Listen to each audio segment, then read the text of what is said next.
இந்த நிகழ்ச்சியில் கலந்து கொள்வதில் என்ன பிரச்சனை அப்போ? அவருக்கு ஒரு பிரச்சனை, ஏதோ ஒரு பிரச்சனைக்கு தானே சொல்றாரு. இல்ல நான் கலந்துக்க முடியாது. முதல்ல ஃபர்ஸ்ட் யோசிக்கிறேன்னு சொல்லி சொன்னாரு. அவர் தான் வெளிப்படையா பேட்டி கொடுத்தாரு. யோசிக்கிறேன், யோசிச்சு சொல்றேன்னு சொல்லி சொன்னாரு. அப்புறம் ஒரு ஸ்டேஜ்ல ரொம்ப க்ளோஸரா ஃபங்ஷன் வர என்ன பண்றாங்க? இல்ல நாங்க கலந்துக்கலங்க. நாங்க வந்து புறக்கணிக்கிறோம்னு சொல்லி சொல்றாங்க. இது எங்கிருந்து வருகிறது? அதான் சொல்றேன் இல்லையா? ஒரு புத்தக வெளியீட்டு விழாவிலேயே 2026 நடக்கப் போகின்ற தேர்தலுக்கான கூட்டணி கணக்குகள் இங்க பேசப்பட்டு முடித்து விடுமா? அந்த அளவுக்கு நம்ம இருக்கோமா? இந்த இடத்துல அம்பேத்கர் அவர்களை நாம் எல்லா மக்களுக்கும் கொண்டு போய் எப்படி சேர்ப்பதுங்கிறதானே அஜெண்டாவா இருக்கணும். இந்த புத்தகம் வந்திருக்கு, விகடன் பிரசுரம் பண்றாங்க, வாய்ஸ் ஆஃப் காமன்ஸ் பண்றாங்க.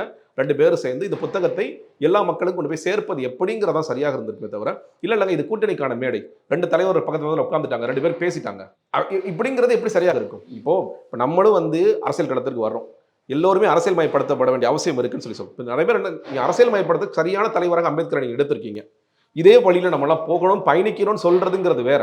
திருமணம் அப்படி சொல்லியிருந்தாருன்னா ரொம்ப வெல்கமிங்கா இருந்ததுக்கு எல்லாரும் பரவாயில்லங்க, கரெக்டான ஒரு ஸ்டாண்ட் எடுக்கிறாரு.